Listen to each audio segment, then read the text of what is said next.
อยู่คักแม่เด้กอดอาจจะยึดตะเล แม่ดีเฮ็ดดีหักแม่เฮ็ดด้วยใจบ่หรือถือบังคับ สมอุ้มจะเชิญไป ไปคุณบ่อยากเสียไปพอแล้วก็เสียเด้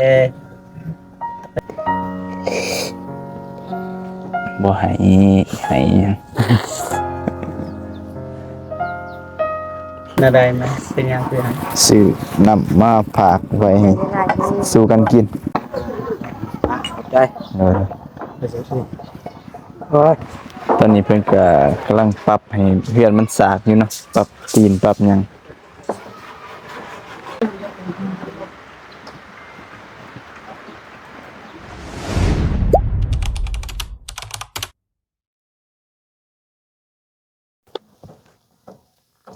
ยัง ไปก็เอาแต่ง เ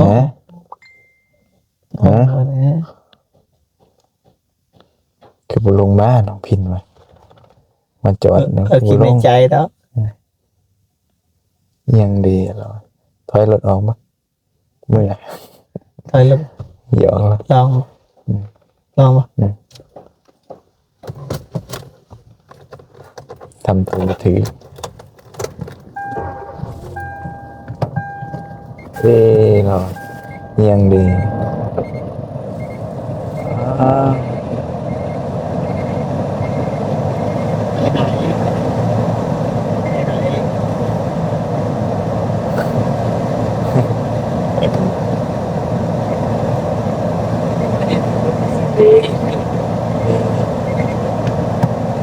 นั่นได้ดี นี่ไปหาบ่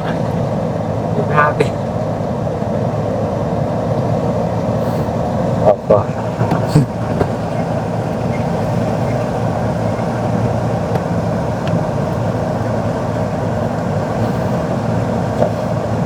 ไอ้แดงก็มาเกี่ยวไป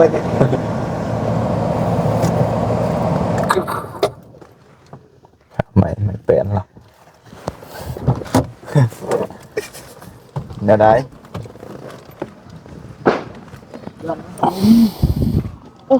สบายดี สบายดีเด้อเจ็บบุญซีเดี๋ยวบ่มีบ่เจ็บบ่กันตะพร อ้าวพี่น้องเนาะเปิดภาพมากันมาเฮือนน้องพินเนาะแต่ว่าสวยเอามาสวยหรือบ่ทันแต่ว่าบ่นุ่งมาเสาเนาะคือจะถ่ายทำบรรยากาศเลี้ยงเรียบร้อยแล้วกราบทักทายสบายดีเด้อพ่อแม่พี่น้องเนาะเบิดสุขุสุกคนบ่ว่าสิอยู่ทั้งในและก็ต่างประเทศเพียงเนาะเป็นยินดีต้อนรับเข้าสู่ช่องบ่าวเตียงทองเนาะแชนแนลคือเก่าตอนนี้เพิ่นก็ยกบาทยกซองเนาะให้น้องพินเรียบร้อยเหลือแต่สร้าง สบายดีเด้อไอ้เด้มาพี่น้องพิน แจ้งเลยว่าเอาปรับ ปรับ เตียง เซียนเนาะเซียนเสาเอานับมาฝาก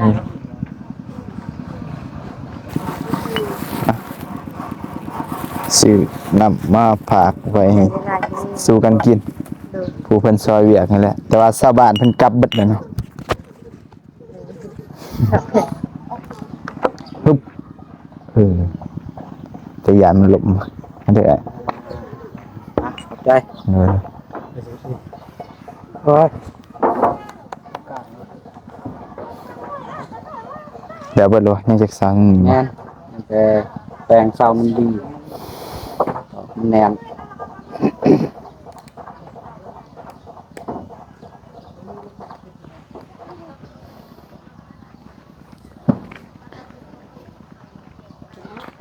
เรียบร้อยแล้ว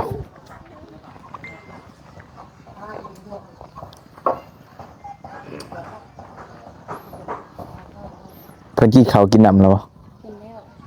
รียบร้อยเลยได้ย่างสู่เพิ่นกินไม่นะ สินหมูโตเบาอนงซื้อมาตอนเช้าน้องแกงให้เขากิน แกงหมู เลย กินข้าวกับแกงหมูบ่ เลย เพิ่นไปใช้แหละทีมงานดอนุ่ง เขากลับ รับเลย เลย เพิ่นมาแต่เช้าบ่ โดยเพิ่นมาแต่เช้า สบายแล้วเดี๋ยวนี้เนาะบ่ได้ขี่รถจักร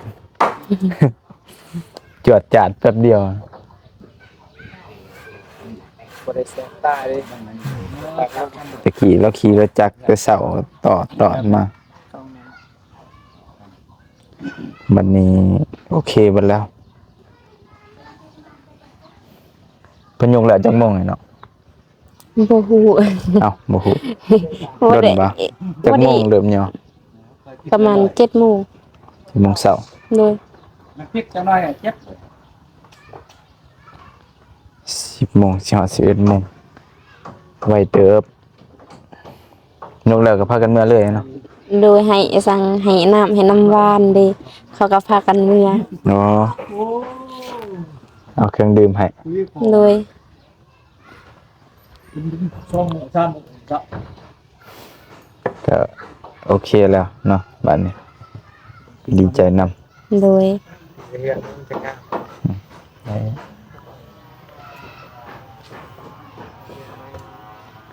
ในเฮือนใหม่แล้วพี่น้องน้องบัดนี้ก็เพิ่นสิคอยเฮ็ดไปทีละขั้นตอน เพราะว่า งบอุปกรณ์ก็บ่ครบเนาะ โดยยังทันครบ แต่ว่าอันยกขึ้นต่อไปก็มีแต่มุ้ง โดย ถ้ามีงบก็ซื้อสังกะสีแต่ว่าตัวนี้เบิด6ล้าน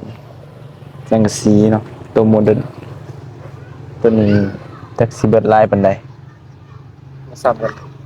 นั่นมันก็น่าจะซ้ำๆกัน แต่ว่าซื้ออยู่เฮือนน้องน้ำฝนน่ะเบิด10ปลายล้าน มินบอกเนี่ยเป็นเอาไม้ยัง เพิ่นสิก่อเฮือนครัวที่เป็นเฮือนครัว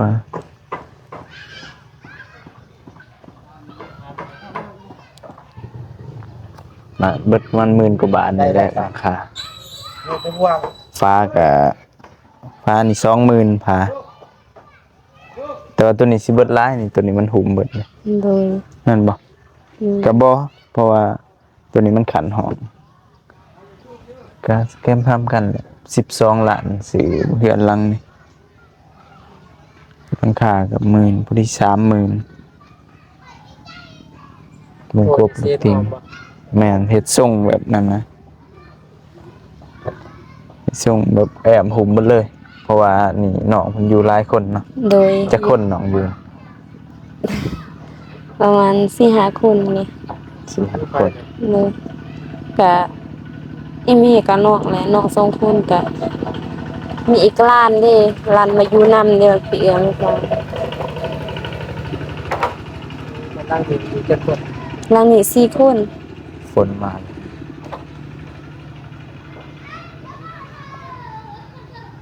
งัดให้มันสากเนาะ เลย ใหญ่หมดถึงตำแหน่งยืนอยู่หันหลังบนตักเขาเป็นไงวะนี่ใหญ่เศร้าใกล้ คอยเซียนคอยใหญ่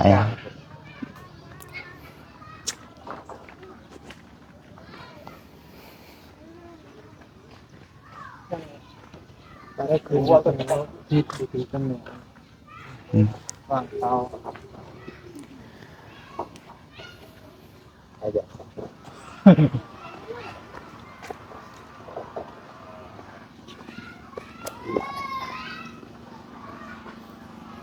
โอเคแล้วบัดนคอยไป ถ้าอุปกรณ์ครบประมาณ12 มื้อก็แล้วได้ขึ้นได้อยู่ได้เศร้านะโอเคตอกกันเป็นงฝนก็มาแล้วบัดนี้ฝนตกเกือบทุกมื้อเลยเนาะช่วงนี้ตอนนี้เพิ่นก็กำลังปรับให้เฮือนมันสากอยู่เนาะปรับตีนปรับหยัง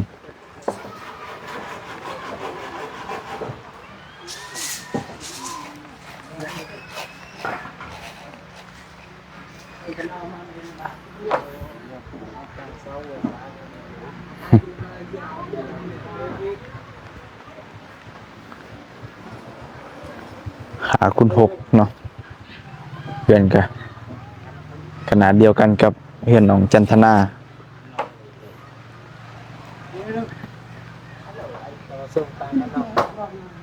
แมว ส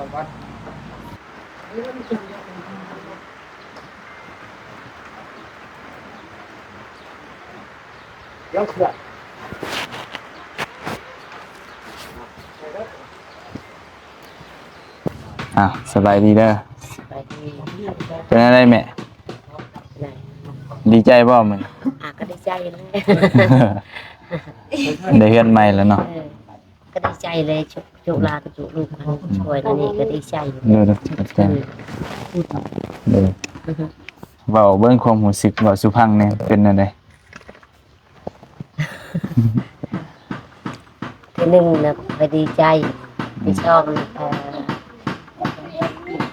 ดีใจทุกใจได้ตอนนี้พวกพวกลูกพวกหลานพวกแม่พวกพ่อตัวหัดไปช่วยเพื่อนนั่นก็ดีใจ ดีใจจนเว้าบ่ออก ดีคอยบอกว่าเอาประมาณคอยนานทันนอนจิตใจคอยไปทางนี้ทางนั้น อืม ก็บอกกันก็มันที่เบาเลย มันคับคืนใจคอยบ่มีความว่างนะ มันเคยเราก็บ่เป็นอีกเป็นงั้น ยังเว้า ยังเว้าหลายๆก็เว้าบ่เป็น ตอนนี้ก็ดีใจก็ทางเฮือนทางชานก็บ่ติในนั้นคือเขาว่าในที่ตอนนั้นตอนนี้นั่นใครห่วงทางพ่อคนตอนนั้นเพิ่นบ่ได้เบิ่งบ่ได้เห็นหน้าตาพวกลูกพวกหลานมาช่วยหั่นนะ โดย ตอนนั้นแล้วค่อยอุกเลยตอนนั้นเลยบ่ดีใจตอนนั้นเลยทางพ่อบ่แม่นทางเขาเจ้า โดย เขาอยากได้เพิ่นเห็นหน้าตาพวกเจ้าพวกลุงพวกหลานพวกพ่อพวกแม่ทุกท่านเลยปัจจุบันนี้เพิ่นตายแล้วก็เฮาเป็นแม่อย่างเพิ่นสิเฮ็ดได้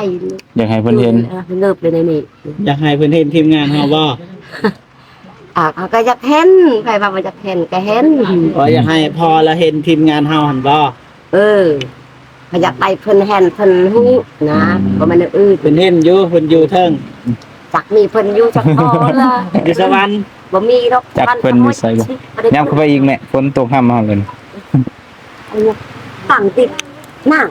เอาให้อันนั้นอายตั้งติด มีอยู่ว่าตังค์ นี่เลยตั้ง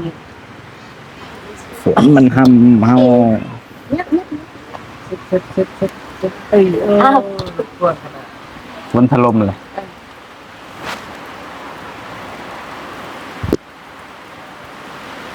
ฝนตกคู่มื้อเนาะ ตกนี่ บ่แม่นนอนนั่นบ่ เฮ้ย นี่ไง น้องอันนั้นเด้ นอนยังเด้อ ใหญ่ไว้เนาะน้องว่า นอนยัง อันนั้นติดเล็กขนาดคน บ่ซื้อยังเนาะ ได้ ซื้อแน่ใด ดีใจเฮ้ยบ่นี่พี่ชาย ใส่หมวกนะ นี่ แล้วซื้อจังได๋ มันจังขนาดบ่ บ่ ใช่ ตาแม่เพิ่นบ่เห็นแล้ว บ่เห็น บ่เห็นแล้วเราเข้าในแล้ว จะแนมไกลบ่เห็นบ่ น้องนี่นะจื้ออยู่นะน้องนี่ เข้าได้มันก็นั่นอันตอนใช้มุกบ่ แม่น อ้าวก็คลิปเล่นอยู่แต่บ้านห่างอยู่เด้ บ่แม่น เลย อ้าวเลยไอ้คลิปน่ะนี่น่ะไอ้คลิปพาเราใช้มุกไอ้คลิป น้องยังซื้อไป น้องยัง ซื้อแต่คลิป คลิป คลิป เล็กหรอกใครบอกมันอยาก คลิ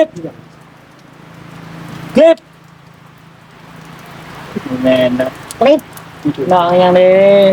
ต้องลืมหักลืมแน่เนาะ น้องบักคัดมันเด้บักเลื่อนมันเด้ โอ้คอยสิฮู้ บักคำบักเงิน ไอ้ที่หูเด้อันนั้นหัน จักไผบักคำจักไผบักเงิน น้องกระเดย โอ้ น้อง ยับบ่ไหวละฝนสารเฮา บ่ไหวว่ะ เนี่ยมันเต้นนี่ โอ้รบกวนขนาดผมแก้มาแก้ไปแก้มามันก็ต้องเริ่มอยู่สั่งก็เห็น ดีใจนำเด้อเจ้าสิอยู่เฮือนใหม่ล่ะ อ่ะพาได้เลยเดี๋ยวดิเดือนในคอยจะต้องดีใจดีออกดีใจเลย เอาใหม่ให้แม่ไป นี่ใหม่ ตั้ง เขาปฏิบัติเต็มดอกเขาบอกนี่จะมาก็จะมาให้จะมาช่วยกันมันจะดีใจแหละช่วยจะลูกที่บ้านนี่แหละแต่ทำเขาบอกแหละพระเบิงผู้ไทยคนช่วยเฮาคนที่ทำยากมีจอมจะคือเป็นจางนะครับทำพระเบิงขึ้น โดย ทำพระเบิงใหญ่เลยแบบนี้คือลูกคนตั้งเป็นลูกจริงเลยเป็นเม็ดเม็ดใบเม็ดมาเป็นลูกแม่เลยแต่ดีใจใจแล้วก็เป็นเลยบัดเจ้าวันบ่มาอีก ให้เราให้ฟังเพียงเนาะ บัดเจ้าบ่ชัมพัดแล้วนี่ต่างเขาบ่ได้ดอกเพื่อนชาญเขาบ่ได้เอลี่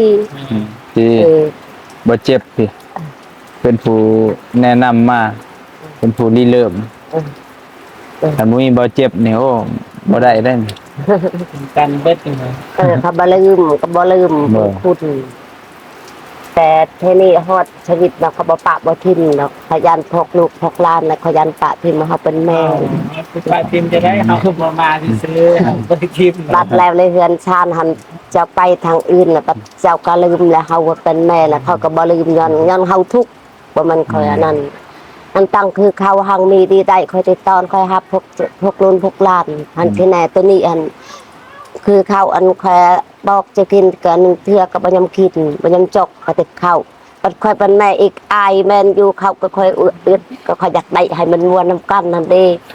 เจ้าก็อันนั้นอดทานเฮากับเขาเป็นแม่น่ะได้แม่กินกันนั้นลูกเต่าบ่กินยำนั้นแล้วก็อยากได้นะบ่อยากค่อยก็ห่วงคือกัดแต่นี่ก็ค่อยก็ตึงค่อยก็อายแน่ถึงเฮือน แม่มันก็ได้ บ้านเขาบ้านนับก็ลิ้นไปขี้ดินอีกในไร ลิงกิดินนบซะเจอแล้วลิงกิดิน อยู่เฉยๆว่าแบบนั้น เลยเจ้าไปอัดไปง่าย ก็สวยแล้วเด้เพื่อนแล้วซ่านก็โดนมาเยี่ยมเทื่อนึงบัด โดย ก็สิไปเข้ามาเรื่อยๆก็สิไปสวยทั้งใหม่อีกเฮาก็ได้ โดยเขาบริติดอกดีเลยดีใจเลยจะไปช่วยทางอื่นทันแล้วหาทางแม่กับทางอื่นก็เจ้าก็อยากได้คือกันเลยมันจะอยากได้ตาทางเดียวหันเจ้าก็อยากได้ลายขวาลายทางเอาบุญเอาทานหันนั่น อยากสวยหลายครอบครัวเพราะมันมีหลายเฮาก็ไปหลายหม่องหลายบ่อนแต่ว่าก็สวยให้มันจบให้เจ้าได้มีบ่อนอยู่ดีๆแล้วก็ต่อไปก็ทำมาหากินนะ แม่ จ้างรับบายก็เฮ็ดไปบ่ได้ซื้อข้าวซื้อน้ำเนาะเพราะว่ามีเฮือนอยู่แล้วเด้แต่กี้ยังว่าเฮือนขาดแต่พ้นหัวพ้นลิ้นเด้บัดนี้แล้วก็เฮ็ดเฮือนดีๆให้แล้วก็อยู่สบายที่เหลือก็ทำมาหากินคือเก่า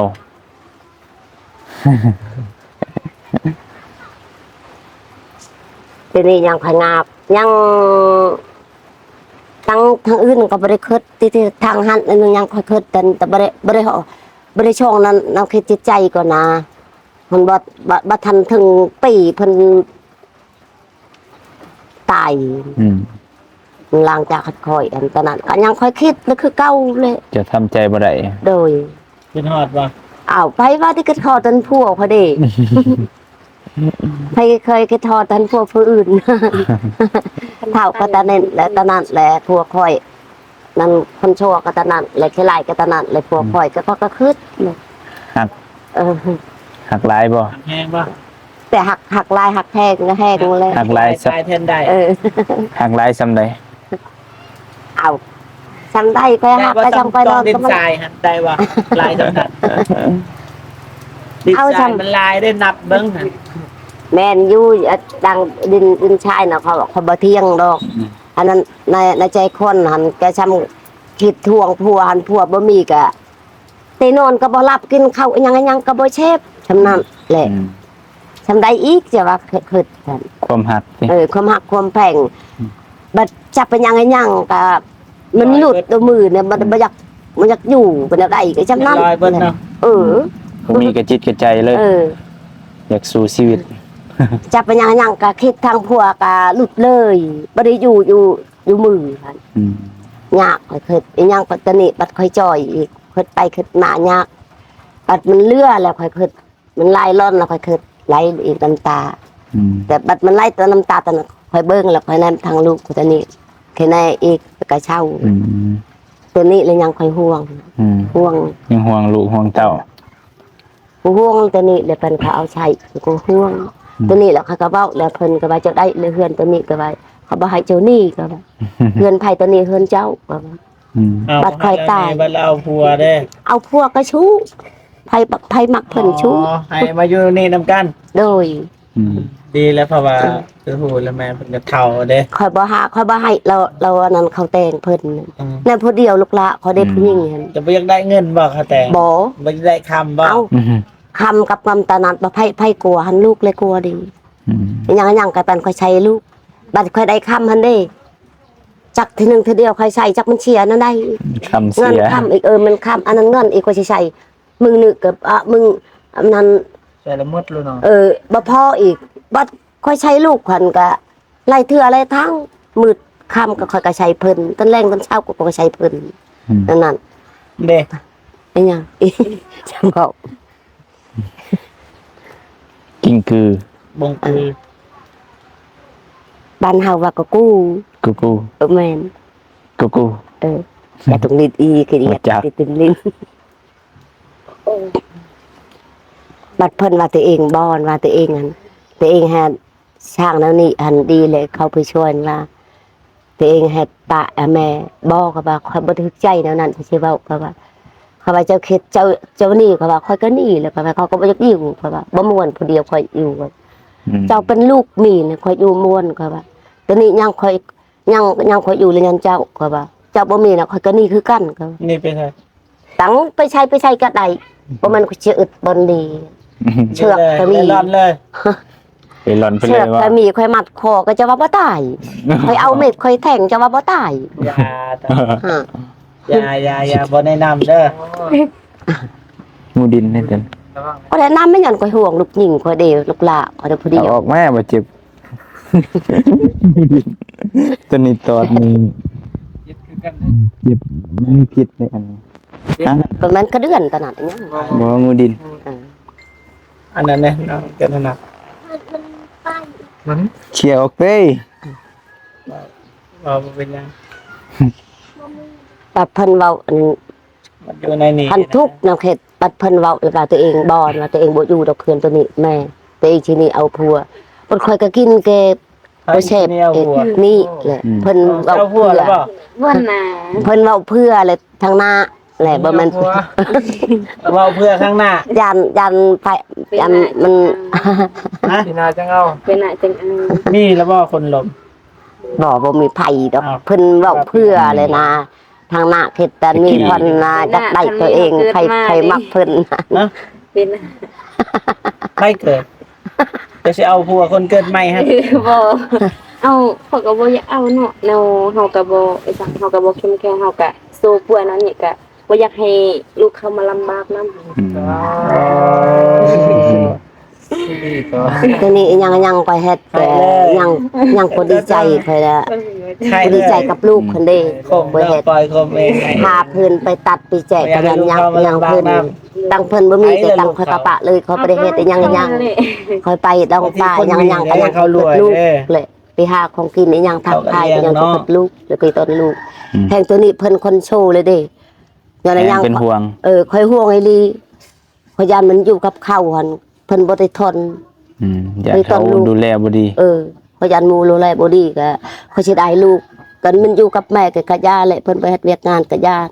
อันกำลังใจก็เฮ็ดบ่กำลังใจก็บ่เฮ็ด ตัว กะ อย่าย าง มัน มี โน่ คน น มาเอาลูก บ่แม่นเอาอื่นตอนนั้นย้อนเพิ่นคนโชว์เลยเด้เพิ่นบ่ได้โชว์จะเบิ่งคือกังคือตอนนั้นก็เพิ่นก็ปัดค่อยก็โทรหาเจ้าเป็นลูกเลยมาเอาตอนนั้นแล้วค่อยยานปัดเข้าก็บ่คือค่อยยานบ่เฮ็ดคือแม่คิงแม่เฮ็ดเด้ตอนนั้นเราก็สิได้ลูก จักแล้วเจ้า เออ บางทีเคยเฮ็ดดีก็มี จักมีจักบ่ค่อยก็ยานคือ เอา เกิน ก็คือผัวของแม่หั่นเฮ็ดดีบ่กับแม่ ผัวข่อยบ่ แม่น อ้าวพวกข่อยก็บ่ติดอกนะ ดีป่ะก็แบบนั้นแหล้วมันก็มีคนดีมันก็มีคนซัวหั่นแหล้ว บ่เชื่อ บัดผัวแม่เพิ่นว่าย่องว่าดี คนอื่นเพิ่นว่าบ่มั่นใจ ก็มีคนดีมันก็มีคนซัวหั่นแหละคนเฮา มาเพิ่น เพิ่น ดู เบิ่ แล ง ดี นะลูกข่อยอัน3-4คนน่ะมันอยู่กับผู้อื่นบ่มีไผนำแม่กับพ่อยังนั้นยังคอยบ่ให้เราละออก เป็นห่วงหลาย เออ ห่วงลูกสาวหลา ไอ้ตอนก็เพิ่นแม่นอยู่เพิ่นปัดนี้แหละเพิ่นบ่ได้เฮ็ดไปใกล้ไปเชิญแต่เพิ่นเลยเฮ็ดนาเฮ็ดนอกเลยนำกับแม่แต่นี่ยันมันชูมันป่วยเลยผ่าตัดนั่นสติงตอนนั้นเลย เฮ็ดหนักบ่ได้ มันหนักมันจับบ่ได้ตอนนั้นเราค่อยตอนเพิ่นก็ดีแล้วก็คือจะอยู่กับแม่กับย่าเลยยังฉันใดค่อยยังเป็นค่อยเฮ็ดเวียกงานค่อยก็เฮ็ดบ่เป็นค่อยเฮ็ดก็ค่อยก็เช่า อย่าไปเด้อแม่บอกอย่าไปเด้อเอาเสือกมัดคอเอามีดแทงเลยยา อย่าให้เราอยู่ผู้เดียวเนาะคิดร้าย น้องจันทนาได้น้องพิน บอยต้นแม่นี่บ่แม่บอก หัก ไอ้ บ่ ต้นเลย หักแม่อะไรสำใด ตัวลูก คนโลก โลกเลยไม่ใช่ว่าสิหนี้จากแม่ซะนะเอาพัวแล้วว่าสิห ไป นี้ ทั่วโลกแล้วเพิ่นสิไปทั่วไปเที่ยว แสดงว่าเจ้าสิไปทัวร์ที่ซั่น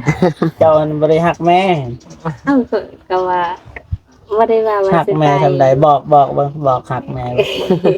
บ่ บอกกันหักไอ้ลีเอาบอก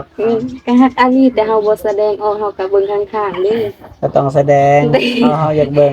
เคยอยู่บ่ เคยบ่ เคย ที่การแสดงออก เคยกอดอยู่บ่เคยกอดแม่อยู่บ่ บอกหักแล้วก็กอดแม่ ได้บ่ ได้เจ้าแม่บ่ฮู้จะได้ซั่นมันสิดี เราก็ต้องแสดงบ่ แม่น นำจะหน่อยว่าลมผู้บอกผู้บ่าวไปกอดไปหอมบัดน้ำแม่บัดบ่เฮ็ดแต่ก็ต้องเฮ็ดต้องแสดง ได้กับแม่ก่อนได้ ลูกสาวเคยกอดอยู่บ่ เออ เคยบ่ นอนนำกันก็ยังเต็งเลย อันนั้นเต็งบ่แม่นดักใจก่อน เอ้ยเต็งแบบค่อยเอามื มันนอนก็กับพ่อยเลยตอนนั้น อันนี้แสดงความรู้สึกดี อันนี้แสดงว่ามันดีเด้ ทีนี้เพิ่นบ่อยากนอนกับพ่อยบ่แม่นอย่างอื่น มันทุกข์ยากเนาะแค่จิตใจนี่โตจะไปลงไปพาตัวนี้ว่าตัวเองยานตัวเองบ่ได้ ตอนนั้นเลยเพิ่นบ่นอนนำกับมาแม่ข่อยบ่ได้นอนข่อยยันตัวเองบ่ได้เฮือนเพิ่นว่า บ่ได้ว่าเป็นตัวเองบ่เป็นสิลมบ่เป็นปากเพิ่นเว้า ไม่ต้อง บอกหักแม่ไว้สิหยุด หยุดไว้ก่อนนะ เรียบร้อยหยุดแล้ว อ่ะซ้อมก่อน ซ้อมก่อนนะ จริง ไป ซ้อมเบิ่งบ่ บอก หยุด ฮัก เด้อ บอกฮักแม่ อย่างน้อยก็บอกฮักซะเนาะ บอกหักก็กอ เห็นบ่ ด แบบพ่อเคยบอกฮักอยู่ว่าบัดเข้าไปเสียกินฮอด ทางบ่ฮู้เลยเพิ่นก็บ่ฮักค่อยเป็นแม่เลยฮักลูกว่า อืม ลูกก็บ่มีไผ เด็ดหน่อยใจนะหน่อยใจ อ้าวก็ตามแนววิลีนข่อยก็เว้า แม่บ่บอกเด้บ่เคยบอกแม่ไม่ได้แม่ว่าบ่อยากให้ไปไสอยากอยู่นำแม่ บัดข่อยบ่ให้เจ้านี่เจ้าว่าตัวเอง ต้อง สิ ไป หนี ทำอย่างแบบไปหาเงินเพิ่นก็บ่อยากให้ไปคันบ่ไปแล้วไปสิหาเงินให้เพิ่นนั่นน้องก็เอาตามใจตัวเองไปหาเงินให้แบบน้องก็บ่ใส่น้องก็ฝากให้เพิ่นใส่นั่นแหละเพิ่นอยากให้น้องบ่อยากน้องบ่ไปรับจ้าง เพิ่นก็เป็นห่วงยานเป็นนี่เป็นนั่นเขาแม่สิบ่เห็น เพราะผู้เป็นแม่ แม่เพิ่นบอกหักแต่บางอยาลูกบ่บอกหัก แต่ก็บ่เป็นหยังถ้าคิดว่าสิบ่หักแม่บ่อยากบอกก็บ่เป็นหยังเด้อเอาหยุดคลิปไว้เด้อเอาหยุดอ่ะหยุดหยุดละเร็วละ ลองเบิ่งอยากพังนี่สินะ อยากฟังยากแต่บ่แบบว่าหักแม่นี่ยากบ่ยากบ่ ผมปัญญา บอก ฮักต้นนั้นบ่แบบ อันนี้ขออนุญาตเด้อแบบตัวอย่างว่าพอคอยผู้เสียแหละบัดเสียไปเลยโคตรเสียใจ อืม เสียใจแห้งเลย จะบ่มีโอกาสบอกหักเลยตอนนี้ยังมีแม่เราอยู่ตรงหน้าจะเฮ็ดอะไรก็ได้ ให้แม่รู้สึกว่าเฮาก็หักแม่บ่น้อยกว่าแม่นะ เจ้าก็เลือดแต่แม่พอดียวแม่เจ้าก็เลือด พอน้องก็บ่สามารถบอกมันแต่ว่าเราตายเด้ โดย เขาก็ต้องบอกตอนที่เรายังมีลมหายใจตอนนี้ฉะนั้นแม่เราก็ให้เราก็บอกหักเจ้าหลายเทื่อแหละแต่เจ้าบ่เห็นบอกหักเราคิดฮอดพอเด้ทุกข์ยากเลยแม่จำสาเราสิเลี้ยงเจ้าได้มันยังไงเราบอกหักคู่มือเจ้าผัดบ่เคยนะมื้อใดจะสิบอกบัดยามที่เราตายว่า โอ้ น้ำ ตอนรับบ่ได้ยินบ่มีความหมายได้เนาะ แม่น นี่เห็นบ่คำหนึงก็อย่างนี้ จะสิป้อนข้าวตอนเราตายก็บ่มีความหมายจะสิบอกหักแม่ ลูกหักแม่เด้อมันเขาเราก็บ่ได้ยิน แม่น แล้วบ่ฮู้ บอกแม่ตอนนี้ตอนมีโอกาสกอดแม่เพิ่น ครับเอ้ย อ่านให้นะแม่ ดีอันนี้ก็ติดกาว เพิ่นว่าตัวเองอายแต่กอดแม่ อ้ายถ้าบ่ อาย กอดแม่ก็เกี่ยวกับปกติ แสดงว่าหักแม่บ่ต้องอาย แต่เฮ็ดแนวชั่วในอายเฮ็ดความดีบ่ต้องอายคือเฮานี่แหละไปถ่ายคลิปช่วยเหลือเฮาบ่ได้อายไผ นี่ คือเฮามัวเว้ามัวด่ากระทึกอันยังก็อ้าวก็เฮ็ดเฮาบ่ได้ไปทำลายไผเด้เฮาไปซอย การแสดงความรักต่อแม่นี่ดีแหละ ก็เจอ บ่เป็นหยังคันบ่อยากแสดงบ่เป็นหยังเด้อ จะเบิ่งเพิ่นหายในกำลังเพิ่นว่าตัวเองไปรับจ้างเพิ่นหายเพิ่นว่าเพิ่นจ้อมก็ถือคือโคมค่อยบ่แม่นค่อยบ่อยากได้เงินค่อยเว้าจะเชยก็ว่าค่อยห่วงเจ้าค่อยว่าเป็นแนวนี้แนวนั้นยากค่อยว่ายากได้ไผค่อยเป็นแม่เลยหยังทุกไปเฮาเป็นแม่เลยทุก เมื่อใดไหม ฮะ เมื่อที่น้องไปครอบอายเห็นบ่สิบ่ได้ถ่ายคลิปเพิ่นบ่ บ่แม่นมื้อโตน้องไปทำอิฐเลยทำอิฐเป็นจังทุ่งซุยนั่นอีแม่ก็บ่ให้ไปแล้วน้องก็ตัดสินใจไปเฮ็ดใบยังยืนก็ขึ้นไปเนาะบ่แม่นผู้เดียวน้องก็หลายคนบ้านพวกน้องขึ้นเด้ แม่นอยู่ค่อยบ่ให้บ่แม่นอื่นค่อยบ่ให้บ่มีไผคนค่อยใช้ทีหนึงบ่มีไผค่อยใช้แต่ช่องค่อยห่วงเพิ่นหั่นตอนนั้นเออ เด้อ ก็ฮู้ว่าแม่เป็นห่วงแต่น้องก็รู้สึกว่าคันน้องบ่ไปหาเงินแล้วสิเอาหยังไปซื้อข้าวกินในช่วงหันก็อึดข้าวนํ มีอยู่วิธี เอาไปที่ใดอีก บัดค่อยรับจ้างค่อยได้เงินค่ำก็ชำได้ค่อยกักเพิ่นนั่น10,000 20,000ก็ค่อยก็ให้เอาเพิ่นเลยเพิ่นว่าตัวเองสิซื้อ แม่ว่า เพิ่นว่าตัวเองสิซื้อบัตรค่อยก็ให้อย่าเพิ่นย้อนในย่างค่อยให้ย้อนค่อยบ่ให้เพิ่นไปนะไปรับจ้างทางอื่นย้อนในย่างย้อนคนโชว์ตอนนั้นแล้วค่อยบ่ให้คนสุขภาพแพงพอแค่แน่เนาะตอนนี้คนเพิ่นคนโชว์ แม่ลองกอดเบิ่งลูก ค่อยก็กดก็ยังมันผิดบ่ค่อยจะแนวลูกค่อยเอง แม่ที่ อันนี้บอกหักแม่ไว้ บ่ได้คิดจะบ่ได้คิดก็ค่อยก็ยังอุ้มเพิ่นก็นอนก็ยังค่อยก็อุ้ม แม่กับวัฒนฮอดใหญ่ ฟังเด้อฟังเด้อแม่หักเขาทำได้ เด้อครูบ่อ่า เดี๋ยวนี้นี่เฮ็ดหยังก็เสียเงินเบิดจะฮู้ว่าจะอยู่ในท้องแม่ใน9 เดือนน่ะจะบ่ได้เสียเงินพอกี้จะฮู้ว่าแม่หนักส่ำใดจะฮู้บ่ จะลองเอามะพร้าวแล้วก็ห้อยแล้วก็ย่าง9 เดือน จะสิฮู้ว่ามันหนักส่ำใดแล้วก็เวลาที่น้องเกิดมาจะคิดว่าแม่มีความสุขบ่บ่มีเลย มีแต่ให้มีแต่ฮ้องเด้อ เมื่อยเอาลูกเนาะ เวลาที่อ่าน้องนอนกลางคืนน่ะให้มีบ่แม่ว่าบ้าอีนี่ให้อันนี้จะน้อยตีบ่เคยมีเลยบ่เคยมีแต่อุ้มเฮ็ดอะไรก็บ่ให้หมดก็บ่ให้ไตให้ก็บ่ให้ตอบบอกหักมีโอกาส ปัดเพิ่น เพิ่ บ น อก เฮ็ดทุกอย่างให้เจ้าแล้วเบิดเลยเจ้าเฮ็ดหง คำเดียวน่ะบ่ได้บ่เนาะ เพิ่นบอกไอ้คอย ลูกทักแม่เด้อก อด อาจจะอยู่ตล แม่ อด ดีเด้เฮ็ดดีๆหักแม่เฮ็ดด้วยใจบ่หรือถือบังคับ สมอุ้มเชิญบ่จักแล้วบ่ได้เกิดได้ มันก็เป็นการดีอะเนาะแต่ว่า แนวใด น้อง รู้สึกแนวใดกอดแม่แล้วน้ำตาไหล ต้องแสดงความหักแต่ว่าน้องเพิ่นก็หักแหละเนาะแม่แต่ว่า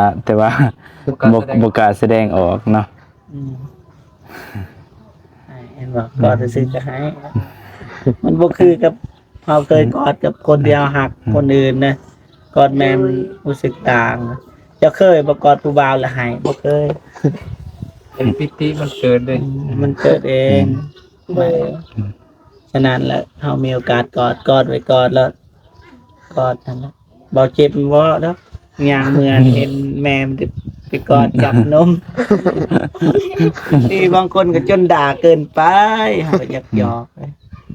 อยากให้แม่เฮามีความสุขนะให้จังไดก็ได้ อืมก็แสดงความหักต่อกันเนาะป มักเราไปตั้งคอยเอาบ่ได้ตั้งโทรหา แต่เพิ่นอีทุยก็อยากเบิ่งหน้าลูกคอยนอนก็บ่หลับไปกูเคยเตะกินข้าวบ่เชฟแต่นั้นก็ยังเด้พอเพิ่นบ่ทันได้ตายบัดนี้เพิ่นตายจักเชื่อจะเดือนใดคือคนพิบาทเนี่ยเบิ่งแต่ผู้เดียวตัวนี้ เอาสู้ๆต่อไปก็พ่อแม่ก็ทั้งหักทั้งห่วง เชื่อใจลูกก็มีเหตุผลของลูกเนาะไปหาเงินหาคำแม่บัดห่วงลูกก็บ่สบายแน่เสียดแนวใดพี่น้องเนาะคันบ่ไปหาก็บ่มีเงินมีคำซื้อข้าวซื้อน้ำมันนะเหตุผลก็ประมาณนั้น ให้ที่บ่เจ็บเลย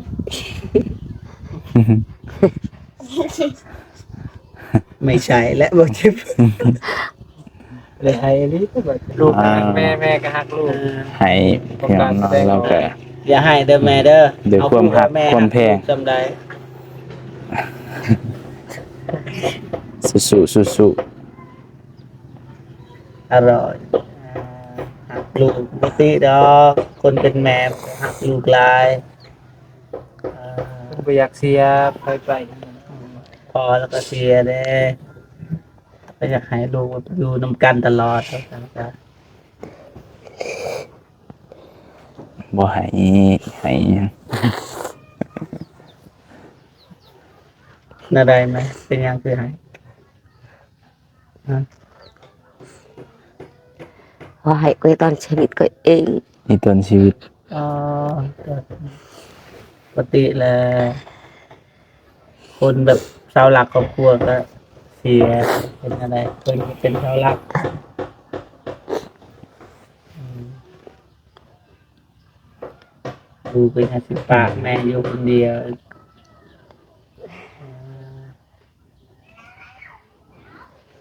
กับ บ่ บ้า ได้ น ลูกเต้าก็บ่มีไปตอนผู้เดียวตัวนี้เลยหน่อยหนึงนี่ตอนเถอะ น้อยหนึง ตอนนั้นเราก็หักไปห่วงเพิ่น ไม่ต้นเป็นน้อยหนึง แม่นี่